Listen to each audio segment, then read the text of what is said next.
Assalamualaikum warahmatullahi wabarakatuh. Saya Ajeng Khusus Nuwardani, NPM 1911060246 dari kelas Biologi D semester 4. Video ini saya buat untuk memenuhi tugas praktikum fisiologi tumbuhan yang berjudul herbarium.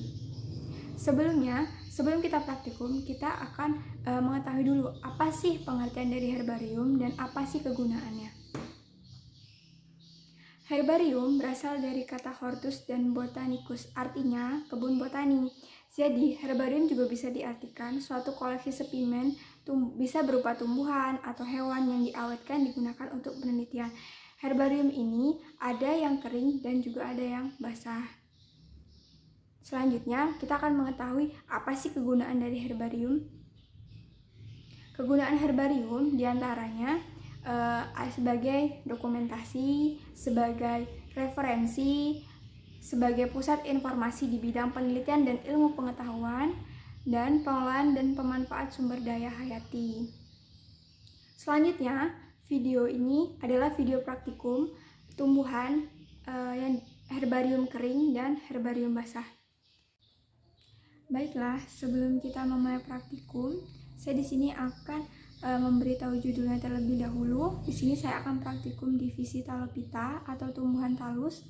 Dia memiliki 3 anak divisi. Yang pertama itu ganggang, kedua itu jamur, dan yang ketiga itu lumut kera. Nah, saya di sini mengambil spesies dari jamur. Ya, nama spesiesnya Scleroderma citrium. Ini tumbuhannya. Baik, sebelum kita melakukan praktikum, alangkah lebih baiknya kita mengetahui alat-alatnya terlebih dahulu. Nah, di sini ada 3 macam alatnya. Yang pertama itu alat pengambilan. Di sini untuk pengambilan spesimen atau tumbuhan yang akan kita jadikan herbarium. Yang kedua itu alat pembungkus, di mana nanti akan membungkus atau sebagai tempat di mana herbarium itu diletakkan. Spesimen herbarium itu diletakkan. Yang ketiga itu alat tulis, di mana alat tulis ini nanti akan digunakan untuk memberi klasifikasi pada tumbuhan yang dijadikan herbarium. Oke, yang pertama itu adalah alat pengambilan. Dia bisa berupa gunting ataupun pisau. Yang saya gunakan ini adalah gunting. Selanjutnya, alat pembungkus. Jadi, alat pembungkus ini beda antara herbarium basah dan herbarium kering. Jika herbarium basah, kita cukup menggunakan toples saja. Bisa kita menggunakan toples, yang penting itu adalah rapat penutupnya, karena nantinya alkohol itu supaya tidak menguap. Nah, selanjutnya itu ada alkohol. Selanjutnya lagi itu adalah alat tulis. Alat tulis ini nantinya akan digunakan untuk klasifikasi ya. Jadi bisa berupa pena, bisa berupa penggaris, bisa berupa kertas HVS yang nantinya akan ditulis klasifikasinya, dan bisa berupa gunting. Itu saja alat-alatnya. Baiklah, di sini saya akan menjelaskan langkah-langkah membuat herbarium basah. Yang pertama, saya mendatangi lokasi di mana tumbuhan itu berada. Yang kedua, saya memastikan bahwa tumbuhan itu masih dalam keadaan segar. Yang ketiga, jika kita mengambil sampel yang lain juga, jangan lupa kita memberi sampel untuk tumbuhan yang kita ambil. Yang keempat, kita mencuci atau membersihkan tumbuhan tersebut agar kotoran-kotoran itu tidak ikut dalam pembuatan herbarium. Baiklah, di sini saya akan membuat herbarium basah pada divisi Talopita. Yang pertama, kita masukkan spesiesnya. Di sini saya memakai jamur. Setelah itu, kita tuangkan alkohol secukupnya. Ini alkohol 70%. Disesuaikan hingga tumbuhan tersebut terendam oleh alkohol. Setelah tumbuhan terendam dengan alkohol, maka kita jangan lupa menutupnya. Dan pastikan tutupnya itu rapat agar tidak terjadi penguapan. Setelah itu, kita memberi klasifikasi pada tumbuhan tersebut.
dari divisi Talopita, tumbuhan jamur.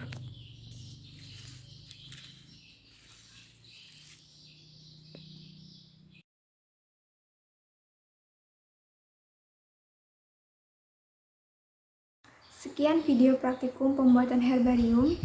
Bila saya ada salah, saya mohon ampun dan saya mohon maaf. Billahi taufiq walhidayah. Wassalamualaikum warahmatullahi wabarakatuh.